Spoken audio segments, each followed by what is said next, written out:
going to start today with a quote. Here it is. Doing the right thing is never the wrong thing. Can you guess who said that? Well, here's a clue. See that believe sign? Let's take a look. Above the Oval Office in the White House. Well, it's from Ted Lasso. Turns out the cast from the hit TV show was there yesterday as part of President Biden's unity agenda. And Jason Sudeikis talked about the importance of mental health. Take a look.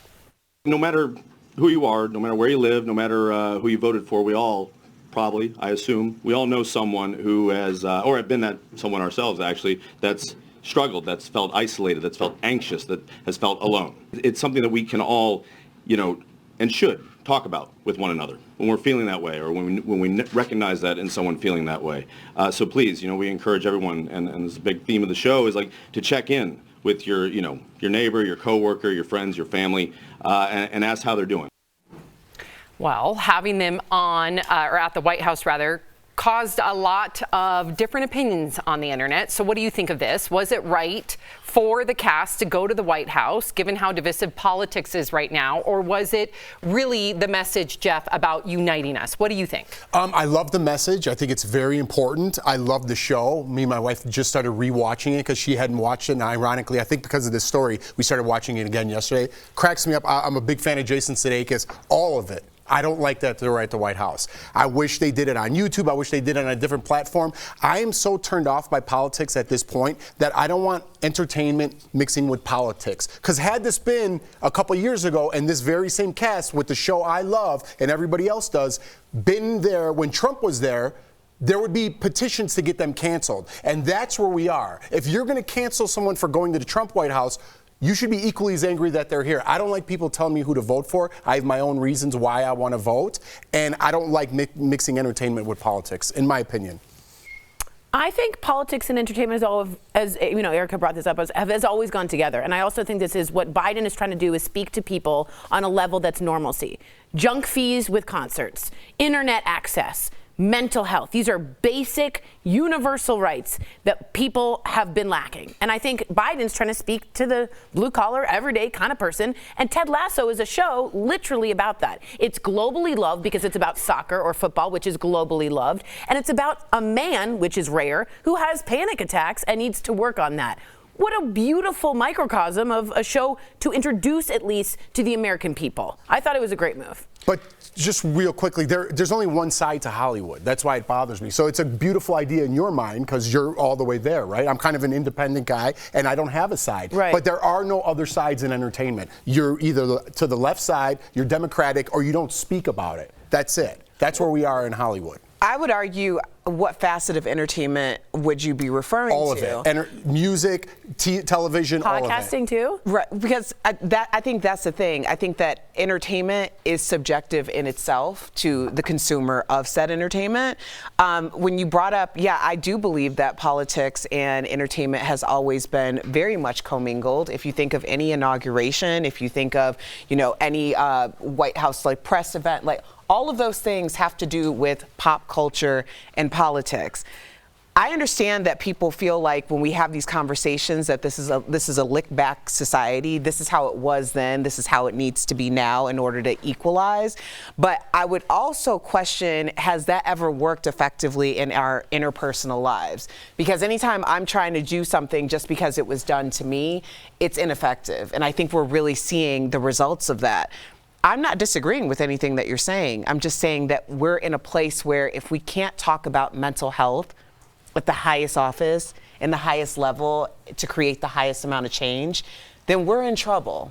And we're still having issues. Tori, I believe you have the statistics about how many millions of people in this country suffer from mental health issues. I think every one of us on this panel has been open and honest about either currently or previously suffering from mental health issues. And a lot of people do not. I believe each therapist would have about 350 patients if everybody who has a mental illness were to be seen. Right.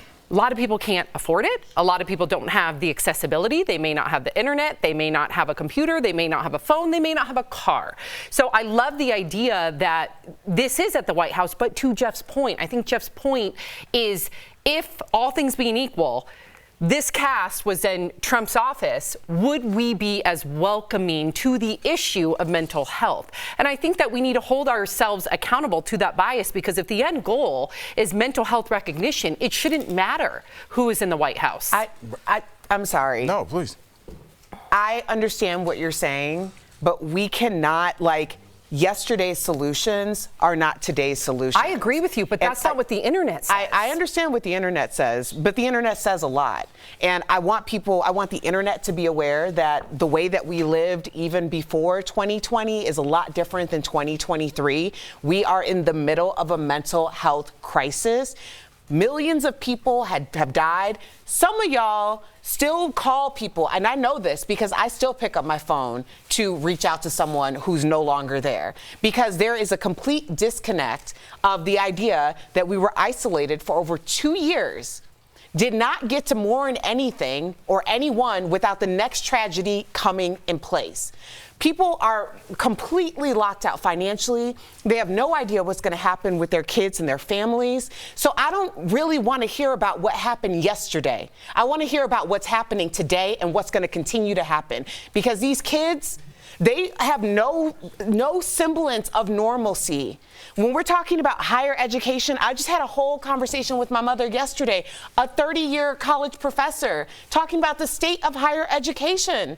We're having these conversations about teachers who do not want to go back into the classrooms because they have no incentive to do so. They don't get paid enough. They're not protected. There's violence all over, and no one wants to be a teacher anymore. So I don't want to have a conversation about what happened before 2020. But I want to have a conversation about what's happening now. I agree with you. I think we're all on the same page. I also think, though, it's important for people to check their biases, or else we can't move forward.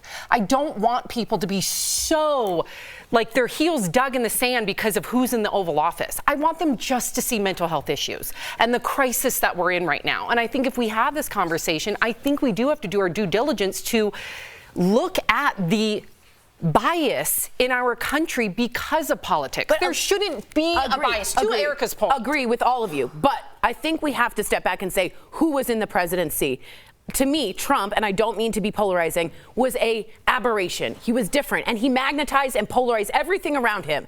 So I don't think we can use him as us checking our bias. It's okay, not I'll give another example. We have to acknowledge the viewers, though. Say DeSantis wins, and I'm not preaching for DeSantis. I'm giving you a different example since you both are rejecting that one. DeSantis is in the White House in 2025. He brings the cast in of your favorite TV show. Are you going to still watch that TV show, or are you going to say, wow, I had no idea those actors were Republican? By going to the DeSantis White House, I would still watch that show. Trump, there's a lot of people that would turn that show off because they went to the White House of a Republican White House. And I think that is only because of that certain personality that was Donald Trump. I think it's one person out of 40. Now you're bringing Trump into the situation. I'm saying people are blinded by color, and it's not black or white, it's blue or red. Okay. And people are blinded by that. That's my point. You okay, Erica? I'm fine. I'm as fine as everybody else is, which, let's face it, none of us are fine. None of us are. Well, I don't understand that. My point's not coming across? No. I'm just simply saying that I think it's frustrating because I think that we always have different versions of the conversation. That's what we do here. Yeah. When we look on the internet, of course, we are going to see a lot of different opinions coming from a lot of different spectrums of the equation. I think, one, it's important that we acknowledge that people have different opinions based on their own experiences, based on what they're experiencing right now. I am open to the flexibility of thought of listening to everyone's experience. I absolutely think that you're right. However, in my experience, that isn't a priority for me. Simply because, me neither. Right? But I'm saying when we're having the conversation about like who's in office, I'm thinking about people who are sitting at home right now. I'm thinking about my family members. I'm thinking about some of my friends. So am I. Who are literally like, how are we having this conversation when my mother died 3 years ago, and I didn't care about anything other than the fact that my mother just passed away and the fact that we didn't have the resources or the time or the ability to get together. So it's very difficult to have this conversation about like what could have happened before when we aren't living in that same world. And I think that we have created and probably just to survive, that there's a security blanket around it. Like, if we just continue to move on, everything's going to be fine. But when has anything ever been fixed by not actually putting forth And effort? I Put a get you. button on this. I Put a am. button. The point is, I think we're all talking about the same thing. We need to talk about mental health, the issue. It's not that I'm not empathetic to what people went through or even what their political choices are. What I'm saying is it is blinding, and the media uses it as a tool to divide us. That was my point, not trying to be empathetic or not empathetic to people who went through whatever they went through in their life.